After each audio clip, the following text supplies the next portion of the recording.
अगर आपको सप्रसंग व्याख्या करने में दिक्कत आ रहा है तो आज मैं आपको ट्रिक से सिखा दूंगा, ऐसा ट्रिक जो एग्जाम तक आप नहीं भूलेंगे। और ऐसे अगर आप बना दिए तो आपको 8 में 8 नंबर मिल जाएगा, एक भी नंबर नहीं कटेगा। एग्जाम में आपसे 8 नंबर का सप्रसंग व्याख्या पूछता है, 2 बनाना होता है 4-4 नंबर का। कैसे पूछेगा, कैसे बनाना है, सब कुछ हम बताएंगे। यहाँ पे आपको फॉर्मेट दिख रहा होगा, इसी फॉर्मेट का उपयोग करेंगे और इसमें थोड़ा थोड़ा सा आपको चेंजिंग करना है, बदलना है। उसके बाद आपका सप्रसंग व्याख्या सक्सेसफुली हो जाएगा, आपको कहीं से कोई दिक्कत नहीं आएगी। आप तकलीफ में थे, है ना, परेशानी में थे कि कैसे करेंगे तो फुल मार्क्स मिलेगा, आज मैं आपको एग्जैक्ट बता दूंगा। तो चलिए ना, कैसे आपसे पूछा जाएगा उसको पहले एक झलक मारते हैं, उसके बाद हम फिर से यहाँ पे आएंगे और एक क्वेश्चंस आपको बना करके दिखाएंगे कि ऐसे आपसे पूछा जाएगा तो ऐसे ऐसे लिखना है ना। तो देखिए यहाँ पे गौर से आपसे पूछा जाएगा पेपर में। यहाँ पे देखिए हम पेपर का कटिंग लेकर के आए हैं आपके लिए। देखिए दूसरा नंबर में, पहला नंबर में तो आपको पता है भैया निबंध पूछेगा, है ना। तो दूसरा नंबर में आपसे सप्रसंग व्याख्या करने के लिए बोला जाता है, निम्नलिखित में से किन्हीं 2 अवतरणों की सप्रसंग व्याख्या करें। मतलब ये 4 लाइन दिया है। सबसे पहले तो आपको समझना है भैया कि ऊपर का जो 2 लाइन है, ऊपर का जो 2 लाइन है ये आपके गद्य खंड से है ना, मतलब बातचीत चैप्टर से लेकर के शिक्षा चैप्टर तक के बीच में से रहेगा, ठीक है। और नीचे का जो 2 लाइन है ये कोई ना कोई काव्य खंड से लाइन होगा, है ना, करबक से लेकर के और गांव के घर तक के बीच में का, ठीक है भैया। 2 ऊपर का कहां से, है ना, गौर से यहाँ पे देखिए ऊपर का 2 कहां से रहेगा तो गद्य खंड से रहेगा, है ना, गद्य खंड से रहेगा। और नीचे का 2 कहां से रहेगा भैया तो काव्य खंड से रहेगा। यहाँ पे गौर से देख लीजिए, काव्य खंड से रहेगा, ठीक है। अब सबसे पहले आपको देखिए क्या करना है, आपको ये चारों में से कोई 2 बनाना है। तो हम कहेंगे कि आप एक गद्य खंड से बना लीजिए और एक काव्य खंड से बना लीजिए, बाकी आपके मर्जी, आप देख लेना, जो 2 आपसे बन जाएगा वो बना देना। लेकिन कैसे बनेगा भैया, हम इसीलिए ना आए हैं, आज आपको सिखा करके भेजेंगे।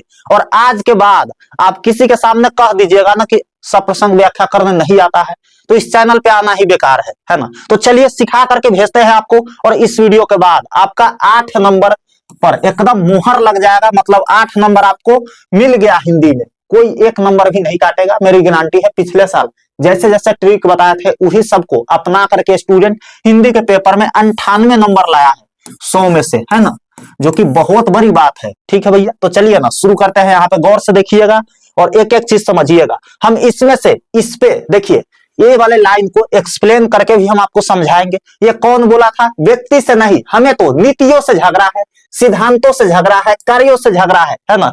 लोकनायक जयप्रकाश नारायण जी ये लाइन बोले थे, कौन भैया, कौन सा चैप्टर में, संपूर्ण क्रांति, आपका जो तीसरा चैप्टर है उसी में, ठीक है। तो देखिए यहाँ पे गौर से, उसके बाद हम इसको एक्सप्लेन करेंगे, हिंदी में बोले तो सप्रसंग व्याख्या करेंगे, ठीक है। यहाँ पे सबसे पहले आपको फॉर्मेट समझना है। फॉर्मेट में क्या है भैया, तो गौर से देखिए, प्रस्तुत पंक्ति, सबसे पहले आपको यही लिखना है जिससे लगेगा, कॉपी जो चेक करेगा आपका उसको लगेगा कि हाँ बच्चा पढ़ा हुआ है, बच्चा को चैप्टर भी पता है, लिखा कौन है इस चैप्टर को वो भी पता है, और जो लाइन दिया गया है उसके बारे में भी पता है, ठीक है। तो चलिए शुरू करते हैं। यहाँ पे देखिए, प्रस्तुत पंक्ति हमारे पाठ्य पुस्तक दिंगत भाग 2, आपका जो बुक है, किताब है ना, उसका नाम है दिंगत भाग 2। दिंगत भाग 2 गद्य खंड या काव्य खंड, जब आप गद्य खंड वाला बना रहे होइएगा, है ना, बातचीत से लेके शिक्षा तक के जो भी चैप्टर है वो गद्य खंड में है, ठीक है। उसके बाद काव्य खंड में कौन है भैया, तो करबक से लेकर के आपके जो गांव का घर तक के चैप्टर है वो काव्य खंड में है। तो जिस लाइन को आप जब सप्रसंग व्याख्या कीजिएगा वही वाला लिखिएगा।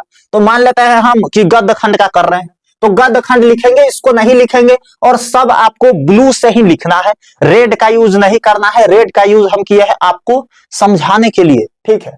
तो प्रस्तुत पंक्ति हमारे पाठ्य पुस्तक दिंगत भाग 2 यानी गद्य खंड से लिए गए हैं। यह पंक्ति डैश द्वारा लिखित, मतलब यहाँ पे डालेंगे भैया लेखक का नाम। यहाँ पे देखिए लेखक का नाम मान लेते हैं जयप्रकाश नारायण द्वारा लिखित पाठ, यहाँ पे पाठ का नाम डालेंगे, है ना, पाठ का नाम, ठीक है भैया। पाठ का नाम यहाँ पे कौन सा पाठ है भैया, संपूर्ण क्रांति पाठ है ना। संपूर्ण क्रांति से लिया गया है, वे एक बहुत अच्छे कवि या लेखक, है ना, लेखक लिखेंगे जब आप गद्य खंड से बना रहे होइएगा, और काव्य खंड कभी तब लिखेंगे जब आप काव्य खंड से बना रहे होइएगा, है ना। लेकिन ज्यादा अंतर नहीं है, कोई भी लिख दोगे तो चलेगा, ठीक है भैया, है ना। इस पंक्ति के माध्यम से कवि या लेखक दोनों में से कोई एक लिखिएगा, है ना। हम आपको बता दिए गद्य खंड में लेखक, काव्य खंड में कवि, ठीक है भैया। क से काव्य खंड, क से कवि, याद रखिएगा। कहना चाहते हैं कि उसके बाद जो भी लाइन है, हमें तो नीतियों से झगड़ा है, सिद्धांतों से झगड़ा है ना। वो लाइन को यहाँ पे बैठाना है, कैसे बैठाइएगा, कैसे लिखना है हम समझाएंगे ना, आए हैं ना समझाने, तो समझा करके जाएंगे। लेकिन आप लोग एक चीज नहीं करते हैं, क्या भैया, क्या नहीं करते हैं हम? देखिए, हम तो आपके लिए मेहनत कर रहे हैं, आप लोग का एक छोटा सा काम नहीं हो पता है, वो है नीचे लाइक का बटन। वो पता नहीं आप लोग क्यों नहीं दबाते हैं, तो नहीं दबाए हैं तो नीचे बटन होगा, दबा दीजिए, ठीक है। और अगर आप इस चैनल पे नए वाला मेहमान है ना, नए वाला गेस्ट है, नए मेहमान है, तो आपका स्वागत है। लेकिन आपको एक चीज करना है, वो है सब्सक्राइब।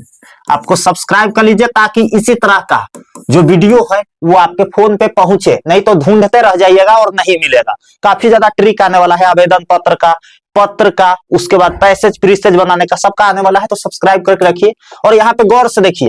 अतः देखिए, बीच में तो हम एक्सप्लेन कर दिए, उसके बाद लिखेंगे अतः लेखक या कवि को हमेशा अपने शब्दों को बहुत ही कुशल तरीके से व्यक्त करने की पहचान होती है। अब देखिए, ये वाला लाइन ना काफी ज्यादा इफेक्टिव है, एग्जामिनर जो कॉपी चेक करेगा उन पे काफी ज्यादा प्रभाव डालता है। तो इस लाइन को जरूर लिखना है अंतिम में, जब एक्सप्लेन कर देंगे हम, उसके बारे में व्याख्या कर देंगे, उसके बाद अंत में ये लिखना है, वह हमेशा अपने शब्दों में बहुत ही जीवंत भाव रखता है, यहाँ उसका लहजा उल्लेखनीय है, मैं भी यहाँ उसके शब्दों के समांतर चलता हूं, है ना। आपको इतना लिखना है, ऐसा ऐसा वर्ड इसमें डाला गया है ना, जिससे एग्जामिनर को लगे अरे बच्चा तो तेज है, लेकिन उसको क्या पता कि दीपक भैया का ट्रिक देख करके आया है ना। आपको यही वाला शब्द डालना है जिससे अच्छा नंबर मिले, 4 में 4 नंबर मिले। उसके बाद फिर एक बनाइएगा, उसमें भी 4 में 4 मिलेगा, ठीक है। अब चलिए ना, अब इतना देख लेते हैं भैया, ताम झाम है, नहीं समझ में आया, अब हम आपको करके दिखाते हैं। ये तो फॉर्मेट हो गया, अब करेंगे, इसको कैसे करेंगे गौर से देखिएगा, जरा सा इधर ध्यान दीजिए, है ना, दीजिए ना ध्यान। यहाँ पे देखिए, हम करके बताए हैं आपको, व्यक्ति से नहीं, हमें तो नीतियों से झगड़ा है, सिद्धांतों से झगड़ा है, कार्यों से झगड़ा है ना। अब देखिए, जयप्रकाश नारायण जी यह कहना चाहते हैं कि हमको किसी व्यक्ति विशेष से झगड़ा नहीं है, पर्सनली दुश्मनी थोड़ी है, हमको तो उस कार्य से जो गलत काम हो रहा है, जो गलत सिद्धांत पॉलिसी बनाई जा रहे हैं, प्रिंसिपल बैठाए जा रहे हैं, उससे झगड़ा है ना। जो गलत चीज हो रहा है उसके लिए हम विरोध करेंगे और हर हाल में करेंगे। पटना के गांधी मैदान में जयप्रकाश नारायण जी भाषण दिए थे, है ना। जयप्रकाश नारायण हवाई अड्डा भी है पटना में, जयप्रकाश नारायण पथ भी है, रोड भी है, तो काफी फेमस व्यक्ति थे, पॉपुलर लोग थे, है ना। अब देखिए, यहाँ पे हम करके बताए हैं आपको दोस्त, यहाँ पे गौर से फरमाइएगा और देखिएगा। प्रस्तुत पंक्ति हमारे पाठ्य पुस्तक विंगत भाग 2, है ना, गद्य खंड से लिया गया है। यहाँ पे ये वाला नहीं लिखेंगे, ठीक है, हम समझाने के लिए आपको बता रहे हैं, ये वाला नहीं लिखेंगे, जब बना रहे हैं तो कोई एक लिखेंगे। लिए गए हैं यह पंक्ति जयप्रकाश नारायण, आ गया ना उठ करके, है ना, द्वारा लिखित पाठ संपूर्ण क्रांति से लिया गया है। वे एक बहुत अच्छे लेखक है ना। लेखक कब लिखेंगे भैया, गद्य खंड से बना रहे होंगे तब लिखेंगे, है ना। उसके बाद इस पंक्ति के माध्यम से लेखक कहना चाहते हैं कि मेरा किसी व्यक्ति से झगड़ा नहीं है ना, झगड़ा नहीं है, हमें तो नीतियों से झगड़ा है, जो पॉलिसी गड़बड़ वाला पॉलिसी बनाया जाता है, रूल रेगुलेशन बनाया जाता है, उससे झगड़ा है। सिद्धांतों से झगड़ा है, जो गलत प्रिंसिपल्स बनाए जाते हैं, उससे झगड़ा है। कार्यों से झगड़ा है, जो गलत कार्य होंगे, जो नीति गलत होगी, जो सिद्धांत गलत होंगे, चाहे वो कोई भी करे, मैं विरोध करूंगा। ये कौन बात कहे था भैया, जयप्रकाश नारायण जी बोले थे, ठीक है। अतः लेखक कवि को हमेशा अपने शब्दों को बहुत ही कुशल तरीके से व्यक्त करने की पहचान होती है। हम आपको बोले थे ना दोस्त, वह हमेशा अपने शब्दों में बहुत ही जीवंत भाव रखता है। यहाँ रखता की जगह आप रखते हैं लगा सकते हैं, है ना, यहाँ पे रखते हैं। यहाँ उसका लहजा उल्लेखनीय है, मैं भी यहाँ उसके शब्दों के समांतर चलता है ना। काफी अच्छा बात बोले थे, है ना, कि जो गलत के प्रति आवाज उठाए वैसा तो सब व्यक्ति को बनना चाहिए। तो यहाँ हम भी उनके बातों से एग्री होते हैं, कहने का मतलब यही है ना। तो कितना अच्छा आपको एक्सप्लेन हिंदी में बोले तो सप्रसंग व्याख्या करने का ट्रिक बता दिए।